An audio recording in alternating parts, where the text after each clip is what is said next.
आज का टॉपिक है स्टैटिस्टिकल सीरीज़। अभी तक हम पढ़े थे कि स्टैटिस्टिकल या सांख्यिकी क्या होता है। इसमें हम लोग कई जो है फील्ड में जाके सर्वे करके हम लोग आंकड़ा एकत्रित करते हैं। अब वो आंकड़ा तो हम एकत्रित कर देते हैं, लेकिन आंकड़ा को हम किस तरह से उसको सजाएंगे या किस तरह से उसको हम सिस्टमेटिक ढंग से रखेंगे, इसके लिए कई क्वालिटी के आधार पे, उसकी रचना के आधार पे हम उस आंकड़ों को व्यवस्थित कैसे करते हैं, ये हम इसमें पढ़ेंगे। ये हमारा मीन मीडियन मोड जो भी है, इसका एकदम बेसिक कंसेप्ट है। आप समझेंगे तो आगे इजी होगा समझना कि हम आंकड़े को किस श्रेणी में रखते हैं, किस किस तरह के आंकड़े को, और हम कैसे एक दूसरे से अलग करते हैं। डिफरेंट टाइप ऑफ श्रेणियाँ कैसे होती हैं आंकड़े।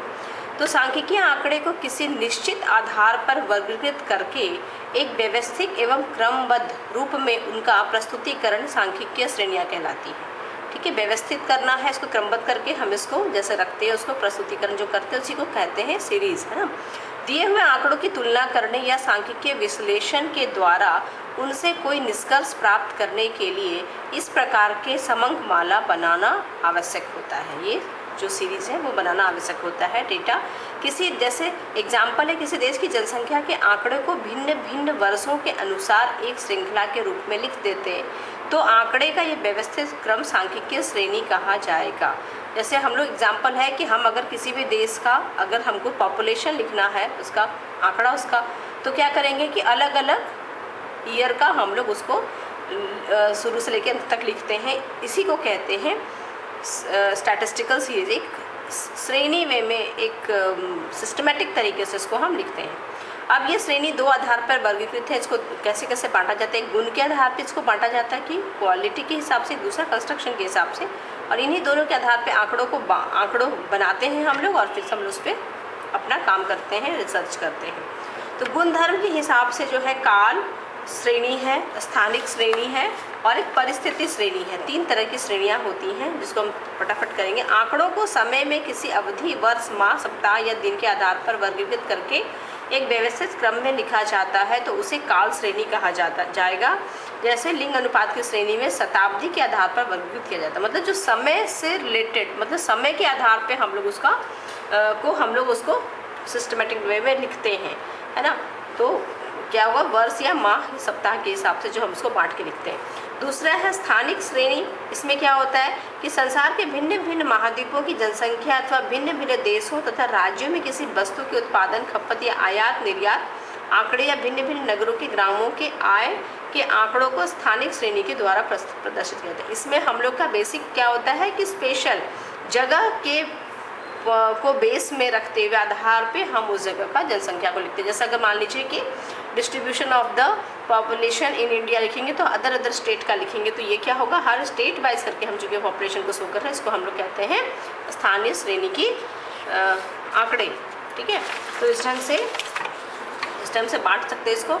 तीसरा है परिस्थिति कंडीशनल सीरीज। किसी परिस्थिति में होने वाले परिवर्तनों को ध्यान में रखकर दिए हुए समंकों को, डेटा को एक व्यवस्थित क्रम में रखते हैं, तो उसको हम लोग कहते हैं परिस्थिति कंडीशनल सीरीज। किसी खास पर्पज से, किसी खास चेंजेस को ध्यान में रखें, जैसे उत्तर प्रदेश, बिहार, बंगाल में रहने वाली जनसंख्या की आयु के आंकड़ों के आयु वर्गों में श्रेणीबद्ध किया जाता है। इसका कुछ खास पर्पस होता है। ठीक है, तो ये तीन तरह के थे हमारे श्रेणी, जिसको कि हर श्रेणी को उस तरीके से रखा जाता है। दूसरा, अगर कंस्ट्रक्शन के हिसाब से इसको सांख्यिकीय श्रेणियाँ सीरीज की जाए तो इसमें बेसिकली तीन तरह के होते हैं, व्यक्तिगत श्रेणी, खंडित श्रेणी और अखंडित श्रेणी, जिसको कि हिंदी में कहते हैं, इंग्लिश में इंडिविजुअल, इसको कहते हैं डिस्क्रीट, और इसको कहते हैं कंटिन्यूस श्रेणी। ये बहुत इंपॉर्टेंट है। हम जितना भी मीन मीडियन मोड पढ़ेंगे, अभी हम ये तरह के जो श्रेणियाँ हैं, इसी श्रेणी के आधार पर हम उसका कैलकुलेशन करेंगे। सो हमको इसको जानना बहुत ज़रूरी है। इंडिविजुअल सीरीज जो होता है उसमें प्रत्येक इकाई का अलग अलग व्यक्तिगत मूल्य दिया जाता है। इन इकाइयों को किसी वर्ग या समूह में नहीं रखा जाता है।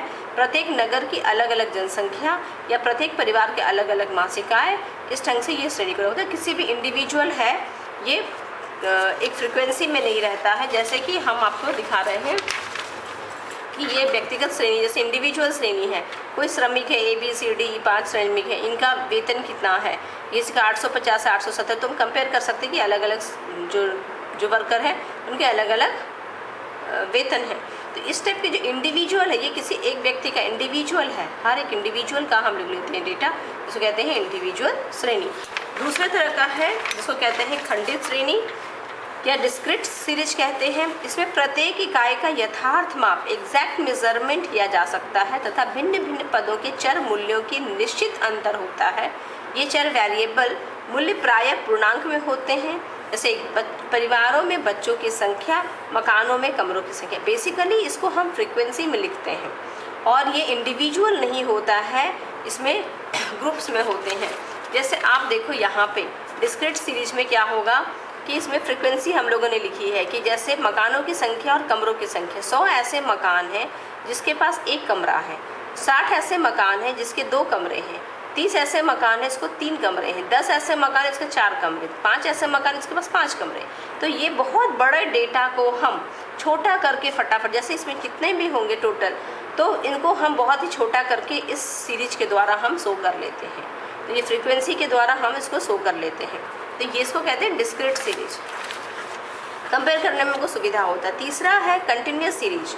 इसमें विभिन्न पद के चर मूल्यों में एक निरंतरता कंटिन्यूटी मिलती है तथा इन मूल्यों के को कुछ वर्गों में रखते हैं। इसमें थोड़ा चेंज करते हैं, किसी वर्ग में सम्मिलित इकाइयों की संख्या को आवृत्ति के रूप में लिख सकते हैं। इसमें यथार्थ माप नहीं की जा सकती है क्योंकि दिए हुए वर्ग की सीमाओं के भीतर किसी इकाई का कोई भी मान हो सकता है।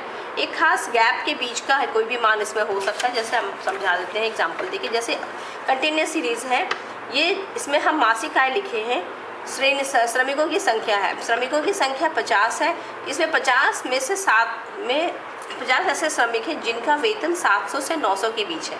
तो हमारा ये नहीं है बता पा रहे कि 50 में से एक्यूरेट कितना है, पर लेकिन ये क्या है 700 से 900 के बीच में ये इस चीज़ को शो कर रहा है। तो ये इसमें और इसमें ये फ़र्क है कि ये एग्जैक्ट बताता है इतने लोगों के पास इतना है, बट ये एग्जैक्ट नहीं बताता है, एक बीच के का जो गैप होता है इसके बीच के मान को ये बताता है। तो 50 ऐसे श्रमिक हैं जिनका वेतन 700 से 900 है, 40 ऐसे श्रमिक हैं जिनका वेतन 900 से 1100, 10 ऐसे जो 1100-1300।